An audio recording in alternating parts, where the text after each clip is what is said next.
Hi everyone, this is Gaurav from classic education online YouTube learning channel. और आज हम लोग जानेंगे नेशनल कैपिटल रीजन के बारे में। सबसे इम्पॉर्टेंट चीज़ क्या है कि ये कन्फ्यूज़न रहता है कि एनसीटी क्या है, एनसीआर क्या है, दिल्ली क्या है, कौन से प्रॉक्सिमिटी के स्टेट्स हैं और उनमें से उनके कौन कौन से शहर हैं जो ये एनसीआर को बनाते हैं। तो आज हम लोग ये सारी चीज़ें समझेंगे। उससे पहले हमको ये भी जानना ज़रूरी है कि एनसीआर बनाने की ज़रूरत क्यों पड़ी। ठीक है, ऐसा क्या हुआ कि एनसीआर बना। दिल्ली का आपको मालूम ही होना चाहिए, दिल्ली को यूनियन टेरिटरी बोला गया हमारा 1956 में, और फिर इसको एनसीटी बोला गया 1992 में। ठीक, अब ऐसा क्या हुआ कि दिल्ली जब था तो एक हमारा एनसीआर का कॉन्सेप्ट क्यों डेवलप होकर आया, नेशनल कैपिटल रीजन क्यों डेवलप होकर आया। तो एक्चुअली क्या हुआ, आफ्टर इंडिपेंडेंस जो दिल्ली का जो रीजन था, यहाँ पे हमारे पास एम्प्लॉयमेंट अपॉर्चुनिटीज़ थी। ठीक है, और ये एक यूनियन टेरिटरी है तो आप कह सकते हो कि एक इंडिविजुअल स्टेट की तरीके से काम करना है। ठीक, अब यहाँ पे क्या है, स्टार्टिंग में एम्प्लॉयमेंट अपॉर्चुनिटीज़ ज़्यादा थी तो लोग यहाँ पे सेटल होने लगे। तो दिल्ली का जो रीजन था, यहाँ पॉपुलेशन ग्रोथ बढ़ी, ट्रैफिक बढ़ा, तो ओवरऑल देखा गया कि स्ट्रेस बढ़ने लगा। ठीक है, stress in terms of tackling the traffic, tackling the population growth, tackling the education and many sort of planning developments were required in Delhi. But due to the constraint of the land ये decide किया गया कि एक planning board होना चाहिए और जो इन सारे इश्यूज को क्या करे, लुक आफ्टर करे। तो इसीलिए 1985 में एक national capital region planning board बनाया गया। 1985 में national capital region planning board बनाया गया। आप इसको नेट पे सर्च करोगे तो आपको इस प्लानिंग बोर्ड के बारे में मिलेगा और उसकी हिस्ट्री के बारे में मिलेगा। ठीक है, 1956 में ही ये थोड़ा सा आइडिया लगने लगा था कि इंटरिम जनरल प्लान बनने लगा था कि कुछ आसपास के जो शहर हैं उनको भी इनकॉर्पोरेट किया जाए दिल्ली में, जिससे कि ये जो हमारे इश्यूज आ रहे हैं पॉपुलेशन ग्रोथ के और जो प्लानिंग के, जो डेवलपमेंट के लैप्सेस आ रहे हैं, उनको टैकल किया जा सके। तो उसी समय से 1956 से एक इंटरिम जनरल प्लान की कोशिश की गई बनाने की, और 1985 में हमारा एक प्लानिंग बोर्ड बन गया। ठीक है, थ्रू अ पर्टिकुलर एक्ट। उसके बाद क्या हुआ, अब सबसे बड़ी इशू की बात यह है कि अब हमको ये समझना है कि एनसीआर है क्या। ठीक, तो एनसीआर में एक तो चीज़ ध्यान रखिएगा, नेशनल कैपिटल टेरिटरी जो कि दिल्ली है। ठीक, इसको इनकॉर्पोरेट किया गया है और उत्तर प्रदेश के 8 शहर हैं, हरियाणा के 14, राजस्थान के 2 शहर हैं। इन सबको इनकॉर्पोरेट करके 24 शहर ये हैं, 24 शहर ये हैं, 24 सिटीज़ ये हैं, प्लस आपका एनसीटी दिल्ली। ये पूरा एक मैपिंग फॉर्मेट में आपके सामने देखिए मैप नज़र आ रहा होगा आप लोग को।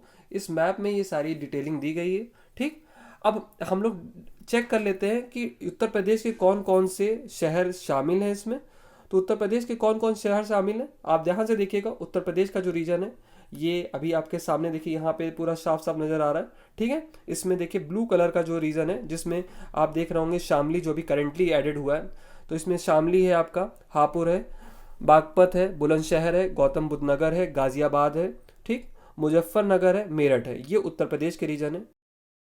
ग्रीन कलर का जो रीजन है ये हरियाणा का रीजन है मैप में। इसमें आप फरीदाबाद, गुरुग्राम, महेंद्रगढ़, भिवानी, चरखी दादरी, नूहा, रोहतक, सोनीपत, रिवारी, झज्जर, पानीपत, पलवाल, जिंद, करनाल, तो ये हरियाणा के कुछ शहर हैं जो कि ये 14 इन नंबर है। और राजस्थान में अलवर और भरतपुर बाद में ऐड हुआ। तो राजस्थान में अलवर और भरतपुर, जो नीचे आप देख रहे हैं अलवर और भरतपुर राजस्थान का रीजन है, और एनसीटी दिल्ली।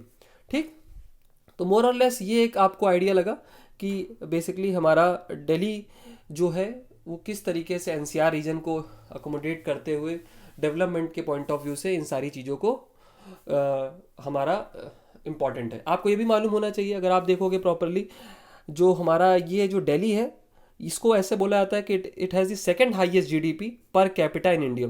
बहुत क्रूशियल है ये चीज़ समझना कि Delhi has the second highest GDP per capita in India. ठीक है, और अभी भी इन सारे डेवलपमेंट्स सिनेरियोज को चेक करते हुए भी हमारे पास और भी डेवलपमेंट इश्यूज हैं, लैप्सेज हैं, उनको भी हमको लुक आफ्टर करना है। ठीक है, एनसीआर रीजन में। और आपको ये भी मैं बताना चाहता हूँ कि जो national capital territory of Delhi है, यहाँ पे कुछ इंपॉर्टेंट मैं आपको जो आप कह सकते हो कि मेगा सिटी है, तो कुछ इंपॉर्टेंट प्लेसेस हैं जो उनको आपको मालूम होना चाहिए, जैसे कि लोटस टेम्पल है यहाँ पे। ठीक है, हुमायूं टाउन है, कोनॉट प्लेस है, अक्षरधाम टेम्पल है, इंडिया गेट है।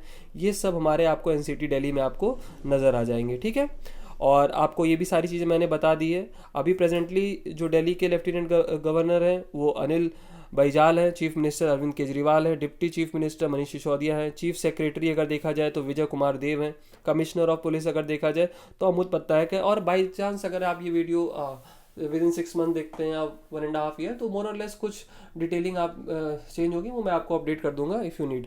ठीक है, और ये सारी कॉन्सेप्ट है हमारे दिल्ली के, और इसी तरीके से कुछ चीज़ें मैं और ऐडअप करूँगा कमेंट बॉक्स में। आप देखिएगा जो इंपॉर्टेंट जगह है इनमें क्या क्या स्पेशलिटी है, तो जो पहला कमेंट होगा वो प्रॉपरली मैं कोशिश करूँगा उसको पिन आउट करूँगा, और जो इंपॉर्टेंट सिटीज़ हैं इनके बारे में भी कुछ 1 या 2 लाइन्स में आपको एक्सप्लेन कर दूंगा, तो आप इसका कमेंट बॉक्स भी देखिएगा। ठीक है, अभी आप इस वीडियो को देखिए, कोई ऐसा कोई डाउट हो तो पूछिए। ठीक, और फर्दर मैं 1 या 2 दिन में आपको एक कमेंट में पूरा ब्रीफिंग कर दूंगा कि क्या क्या इंपॉर्टेंट जगह हैं, इनमें क्या क्या इंपॉर्टेंट प्लेसेस हैं, और इन सारी चीज़ों को हम लोग डिस्कस कर सकते हैं कमेंट बॉक्स में। So thanks for watching, have a good day.